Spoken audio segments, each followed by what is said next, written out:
Welcome back, everyone. Ready for another deep dive? Always ready to dig in. We've got a pretty fascinating one today. You guys gave us a ton of stuff on the Dutch East India Company, the VOC. Oh, the VOC. Now there's a company that knew a thing or two about ambition. More than ambition, wouldn't you say? I mean, reading through this, it seems like they were practically their own empire. Not practically. They were. Think about it. We're talking about a company with its own army. Able to make treaties. Established colonies. It's almost unimaginable for us today, right? The power they wielded. Oh, it was a different world back then. Globalization 1.0, you could say? And the scale of their operations. It's mind-boggling, sending almost 1 million Europeans to Asia over a couple of centuries. More than all the other European powers combined during that time. It's staggering. So what was the driving force behind this massive expansion? Spices. That's the short answer. Spices, you mean like the stuff we sprinkle on our food? Oh, it was way more than that back then. Right. Pepper, nutmeg, cloves. These were luxury goods, status symbols. Really? I mean, I like a good sprinkle of cinnamon as much as the next person, but status symbols. Think about it. No refrigeration. Spices were essential for preserving food. Plus, they were believed to have medicinal properties. So basically, they were worth their weight in gold. More like their weight in diamonds, honestly. Europeans were crazy for them, willing to pay a king's ransom. So the VOC was born out of this European obsession with spices. But they weren't the first ones on the scene, right? You're thinking of the Portuguese. They had a pretty tight grip on the spice trade before the Dutch came along. Controlled the sea routes to Asia. And they were making a killing, I imagine. Oh, absolutely. Raking it in. But they couldn't keep up with the ever-growing demand. And then came the Dutch Revolt, right? Changed the whole game.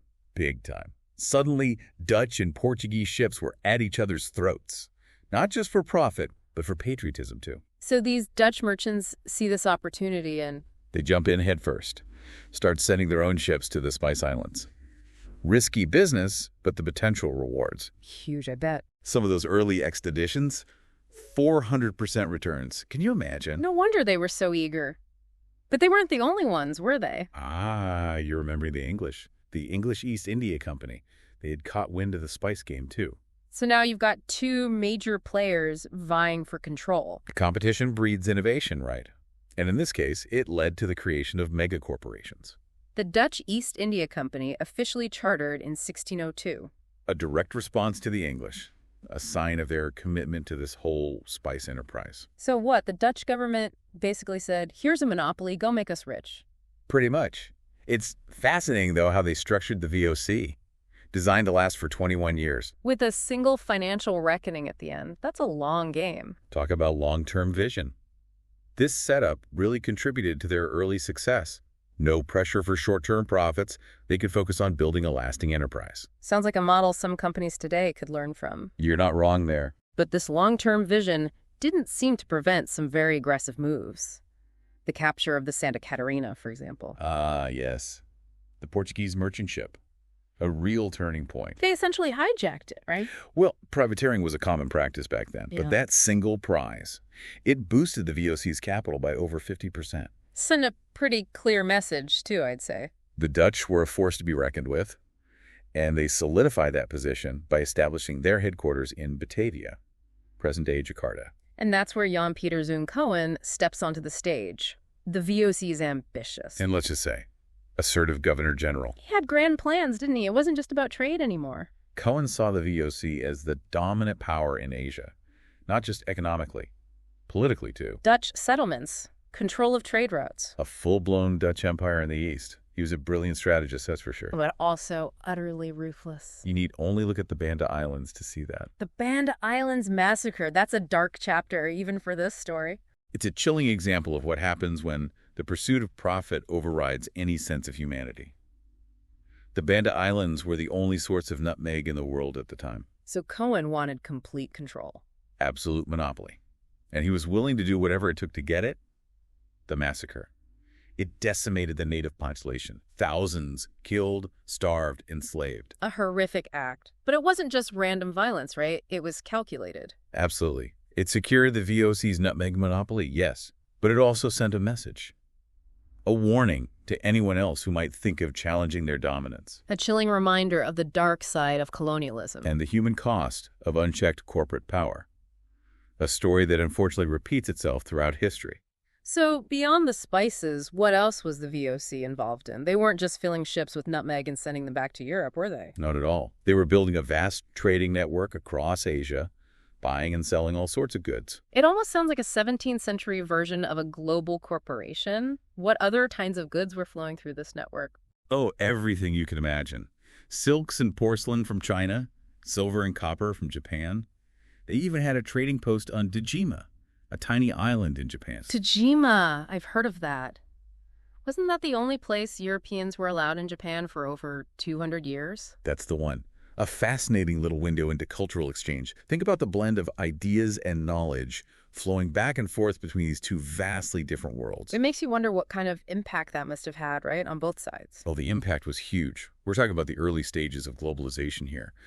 The ripples of that exchange are still felt today. So the VOC, this massive global trading network, all built on spices. But like all empires, their dominance wouldn't last forever, would it? Well, no empire lasts forever, right? What started to chip away at the VOC's power? What were some of the first cracks in their seemingly invincible facade? Competition, for one thing. The other European powers, they weren't just going to sit back and watch the Dutch rake in all the riches. Makes sense. You've got the English, the French. Especially those East India companies. They were hungry for a piece of the pie. And that meant going head-to-head with the VOC. So those rivalries, they must have led to some serious conflicts. Oh, yeah. Fierce battles for control of trade routes.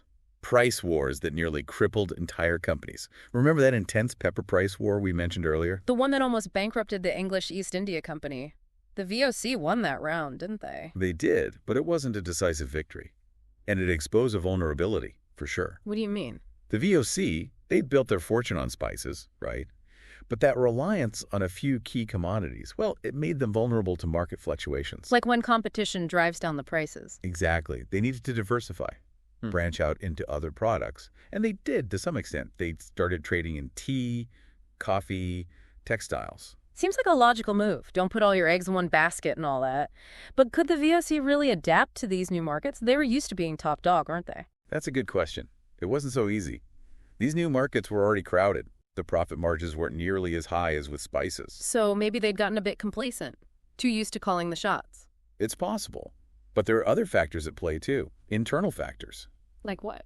Corruption, for one. It started to seep into the VOC's operations. Officials taking bribes. Engaging in private trade, undermining the company from within. Sounds familiar, doesn't it? It happens all the time, even today. Right. The VOC, with its massive size and complex network, they were vulnerable to this kind of rot, and it really started to eat away at their foundations. You mentioned earlier the phrase perished under corruption. Pretty stark way to describe a company's downfall, isn't it? But accurate, unfortunately.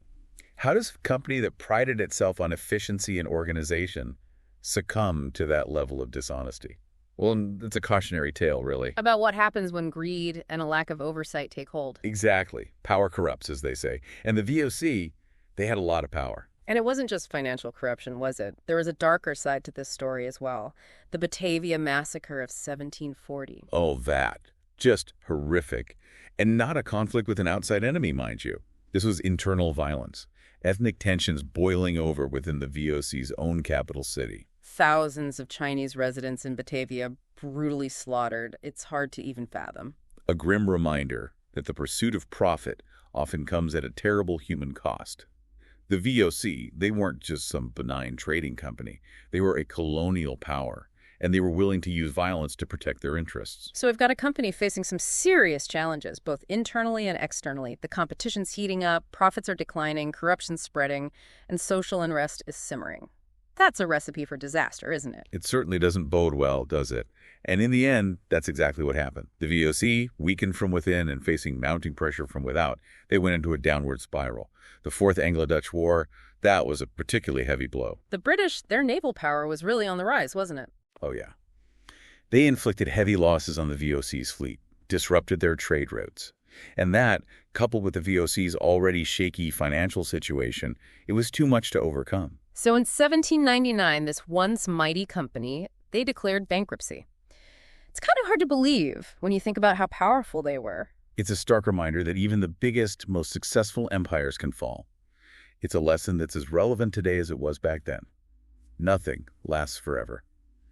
And sometimes success can bring the seeds of its own destruction. But it's not just about the VOC's failure, is it? It's about their legacy, the impact they had on the world. You're absolutely right. The VOC story, it's complex. It's a mix of good and bad, innovation and exploitation. It's a chapter in history that continues to shape our world today. And that brings us to this idea of the VOC mentality. It's a term that's been debated quite a bit. Some see it as a positive thing, a symbol of ambition and entrepreneurial spirit, but others view it more negatively as a reminder of the dangers of corporate greed and unchecked power. It's interesting, isn't it, how we interpret the past and how it shapes our understanding of the present.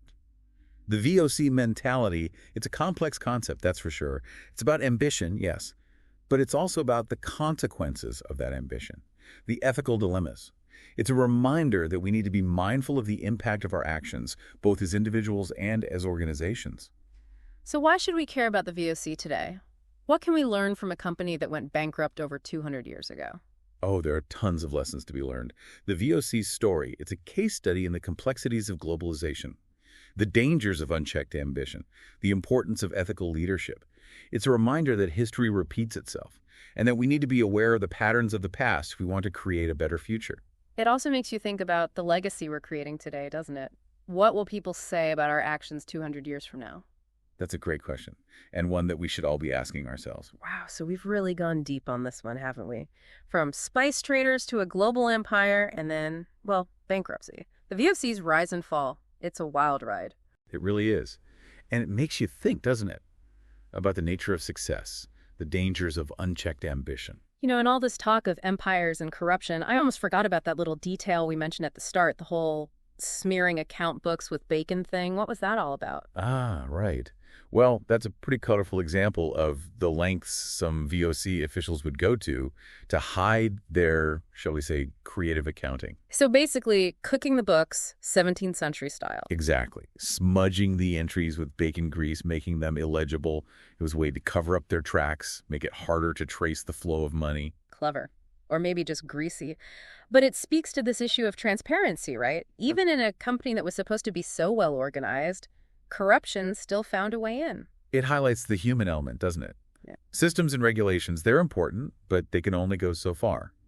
It ultimately comes down to the people involved, their choices, their ethics.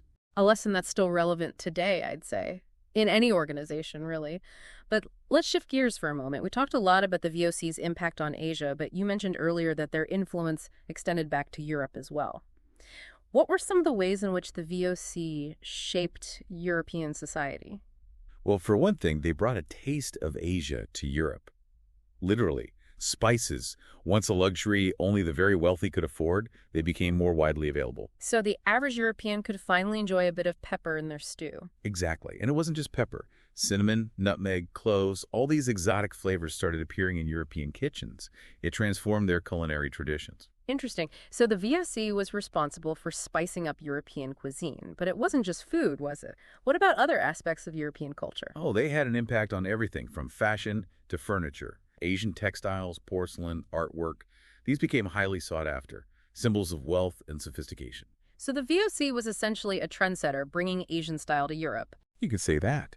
They opened up a whole new world of goods and experiences to Europeans, and that had a profound impact on their culture. It's incredible to think about how a trading company, driven by the pursuit of profit, could end up having such a wide-reaching influence, right? Not just on economies, but on cultures as well. It's a reminder that history is full of surprises, isn't it? The connections, the unintended consequences, it's all part of the tapestry. Well, I think it's safe to say we've unraveled quite a bit of that tapestry today. We've explored the VOC's rise and fall, their ambition, their ruthlessness, their impact on the world. It's a complex story, for sure, full of triumphs and tragedies, a reminder that even the most powerful entities are not immune to the consequences of their actions. I think one of the biggest takeaways for me is that we need to be mindful of the choices we make, both individually and as a society. Because those choices, they have consequences. Just like the VOC's choices shaped the world they lived in, our choices are shaping the world we live in today. Well said. It's about finding that balance, isn't it? Between ambition and responsibility. Between progress and sustainability. Between profit and ethics. It's a challenge for sure, but it's one we need to face head on if we want to create a future that's both prosperous and just. Well, that's about all the time we have for today's deep dive. It's been a fascinating journey. To our listeners, thank you for joining us as we explored the world of the Dutch East India Company. It's a story that, even centuries later, still has so much to teach us. We hope you've enjoyed the dive, and until next time, keep exploring.